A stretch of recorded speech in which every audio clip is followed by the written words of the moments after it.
Hello everyone, my name is Happy. Today we are gonna discuss the topic amblyopia. So what is amblyopia? Amblyopia is a reversible partial loss of vision. It is unilateral or rarely bilateral in which no identifiable pathology of the eye or visual pathway. Means amblyopia में vision loss होता है but वो partial होता है और वो reversible होता है. मीन्स आफ्टर सम ट्रीटमेंट और आफ्टर सम प्रोसीजर वो विजन वापस आ सकता है. इट इज़ यूनिलैटरल मीन्स एक ही आंखों में होता है और कभी कभी दोनों आंखों में भी पाया जाता है. इसमें क्या होता है, पेशेंट आते हैं डॉक्टर के पास और बताते हैं कि हमें प्रॉब्लम हो रही है आंखों में, बट जब हम उनका फिजिकल एग्जामिनेशन करते हैं तो हमें ऐसा कुछ प्रूफ नहीं मिल पाता है. Okay, so non identifiable pathology of the eye और visual pathway. So next is pathogenesis. ये कब होता है? During the period when visual pathway goes on developing. जब उस पीरियड में जब हमारा विजुअल पाथवे मीन्स हमारी देखने का जो पाथवे है, मीन्स जो भी पाथ है वो हमारा कंप्लीट हो रहा होता है, मीन्स छोटे बच्चों में. And brain learns to interpret the signal. Means हमारा ब्रेन ना उस सिग्नल को कोऑर्डिनेट कर पाता है. आँख और ब्रेन में वो सिग्नल कोऑर्डिनेट होता है, उस समय ये प्रॉब्लम होती है. Okay, in child most sensitive is the first 6 month. बच्चों में जो सबसे सेंसिटिव पीरियड होता है वो पहले 6 महीने का होता है. And after 6 month it does not develop usually.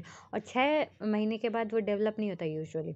Okay, इसके फैक्टर्स क्या क्या है, एम्ब्लाइजेनिक फैक्टर्स क्या क्या हैं?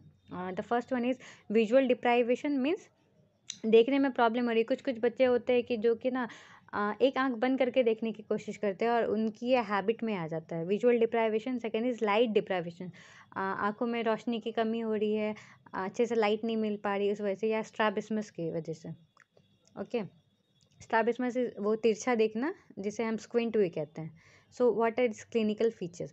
क्लिनिकल फीचर्स इसमें क्या होता है, विजुअल एक्विटी डिक्रीज हो जाती है. मीन्स हम देखने की क्षमता कम हो जाती है, जिसमें रिकॉग्निशन एक्विटी तो ज़्यादा रहती है. मीन्स हम पहचान सकते हैं कि वो क्या है, बट हम अच्छे से उसको रिजोल्यूशन मीन्स हम उसको बता नहीं सकते हैं.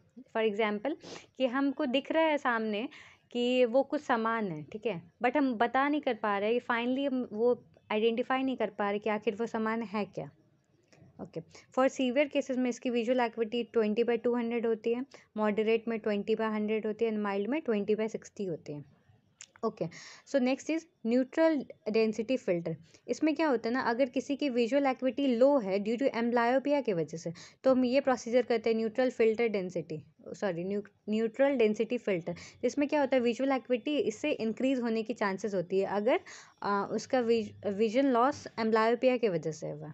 Okay, next is crowding phenomena. इसमें क्या होता है ना कि अगर हम लोग पेशेंट को क्राउडेड इमेजेस दिखाते हैं तो उसकी विजुअल एक्विटी कम होने लगती है, बट अगर हम उसे सिंगल लेटर वाले चार्ट दिखाते हैं तो उसकी विजुअल एक्विटी बढ़ जाती है या नॉर्मल ही रहती है. और एम्ब्लायोपिया में कलर विजन नॉर्मल होता है, इसमें कोई प्रॉब्लम नहीं होती है. सो next is types of amblyopia. अब कितने टाइप का एम्ब्लायोपिया होता है? एम्ब्लायोपिया 5 टाइप्स के होते हैं. The most common is strabismus amblyopia. ये कैसे होता है? Occurs due to prolonged uniocular separation in children. जैसे कि मैंने अभी बताया कि कुछ छोटे बच्चे और जिनकी हैबिट में हो जाता है कि एक आंख बंद करके देखने की वो कोशिश करते हैं, तो occurs due to prolonged means बहुत लंबे समय तक यूनिओकुलर सेपरेशन, मतलब एक आंख हम बहुत लंबे समय तक बंद करके देखने की कोशिश करते हैं तो एक आंख यूनिओकुलर सेपरेशन हो जाता है, मीन्स सप्रेस कर देता है, उसकी एक्टिविटी उतनी ज़्यादा ना इन्वॉल्व नहीं हो पाती देखने में, इस वजह से होता है. The second one is stimulus amblyopia. इसमें क्या होता है, eye is totally excluded from seeing early in life, happens in congenital cataract. क्या होता है, बहुत सारे छोटे बच्चों में बचपन से ही कैटरेक्ट होता है, तो जिसकी वजह से वो ना बहुत अर्ली लाइफ से ही ना देख नहीं पाते अच्छे से, तो उसमें जो डेवलप होता है उसको बोलते हैं हम लोग stimulus amblyopia. Third one is anisometric amblyopia. ये यूजुअली यूनिलैटरल होता है, मीन्स एक ही आंखों में होता है. If patient is high refractive errors in eyes, means patient को बहुत ज़्यादा हाइपरमेट्रोपिक पेशेंट है और हाइपर मायोपिक पेशेंट है, तो हाइपर मेट्रोपिक में ये ज़्यादा फाउंड होता है. और अगर पेशेंट को बहुत लंबे समय तक रिफ्रैक्टिव एरर्स है, रिफ्रैक्टिव एरर मीन्स 3 टाइप के रिफ्रैक्टिव एरर्स होते हैं, myopia, hypermetropia and astigmatism. Means अगर इन तीनों में से उसे कुछ भी बहुत लंबे समय तक है, लंबे समय से और उसका ट्रीटमेंट नहीं हो पा रहा, तो वो एनाइसोमेट्रिक एम्ब्लायोपिया में आगे जाके कॉज होगा. Now let's come to the other 4th type, that is isometric eye. Isometric eye कब कॉज होता है? अगर पेशेंट को रिफ्रैक्टिव एरर बहुत ज़्यादा है, हाई है, और वो बहुत लंबे समय तक अनकरेक्टेड है। देखो, due to high refractive errors remain uncorrected for long time. Okay, and the last type is meridional amblyopia, high uncorrected astigmatic error. कोई भी पेशेंट को एस्टिग्मेटिक एरर है, मीन्स मैंने आपको बताया कि 3 तरह का हमारे पास रिफ्रैक्टिव एरर होता है, myopia, hypermetropia and astigmatism. Astigmatism is a kind of refractive error. Patient को अगर एस्टिग्मेटिक एरर है और बहुत ज़्यादा हाई और बहुत लंबे समय तक अनकरेक्टेड है, तो वो कॉज कर सकता है meridional amblyopia. Even small amount of unilateral astigmatism may cause amblyopia. अगर बहुत स्मॉल अमाउंट में भी है बट वो ना एस्टिग्मेटिज्म बहुत लंबे समय से है, तो वो एम्ब्लायोपिया कॉज करेगा। देखो, अगर 1.5 डायप्टर से ज़्यादा पावर है तो वो यूनिलैटरल कॉज करता है, और 2.5 से ज़्यादा है तो वो बायलैटरल कॉज करता है। Now coming into treatment of amblyopia.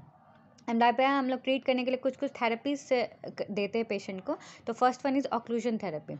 Occlude the normal eye with adhesive patch on skin, opaque contact lenses, डोनेस rubber, adhesive tape, ground glass occluder etcetera.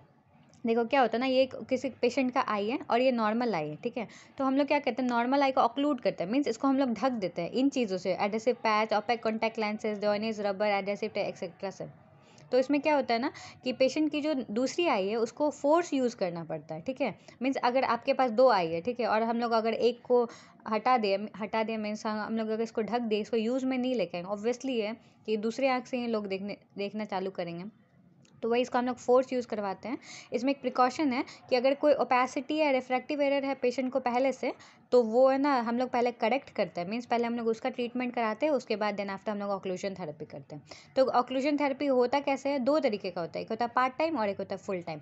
Full time में क्या होता है कि जितने आवर जगह रहते हैं उतने आवर ऑक्लूजन रहता है पेशेंट में। बच्चों में क्या होता है ना, हम लोग को वीकली चेक करना पड़ता है to prevent occlusion amblyopia in normal eye. Means suppose ये किसी बच्चे की आँख है, ठीक है, और ना इसको मैंने ढक दिया, ये नॉर्मल आई और इसको मैंने ढक दिया, ठीक है, तो बच्चे इस आँख से देखना शुरू करेंगे। और मे भी ऐसा हो सकता है कि जब ये आँख से देखना शुरू करें ना, तो थोड़े टाइम के बाद इस आँखों में एम्ब्लायोपिया हो जाए, मीन्स इसकी जो कम यूज़ हो रही है इस आँख में एम्ब्लायोपिया कॉज कर जाए। तो इसीलिए हम लोग को बच्चों में चेक करना पड़ता है कि ये कंडीशन तो नहीं डेवलप हो गई उसमें। इसमें कैसे बच्चों में हम लोग कैसे कहते हैं ना कि शेड्यूल होता है। फॉर एग्जांपल कोई 2 साल का बच्चा है, तो उसको हम लोग देते हैं 2:1 में करते हैं। मीन्स 2 दिन हम लोग करते हैं नॉर्मल आई का ये ऑक्लूड, और 1 दिन हम लोग करते हैं एम्ब्लायोपिक आई का। अगर वो 3 साल का बच्चा है तो है ना 3:1 में करते हैं, 5 साल का है तो 5:1, 4 ईयर्स का है तो 4:1 and so on. Okay, so next is part time amblyopia. इसमें ऑक्लूशन, इसमें क्या होता है ना कि हम लोग 4 से 6 घंटे ही ऑक्लूड करते हैं पेशेंट को, और एक ये मेंटेनेंस ऑक्लूजन होता है। मतलब this should continue till the amblyopic age up to 8 years. मतलब 8 ईयर्स तक ना 4 to 6 आवर्स हम लोग करते हैं, ठीक है, और अगर उससे ज़्यादा है तो हम लोग 2 आवर्स पर डे में करते हैं। Okay, now next is पीनलाइजेशन।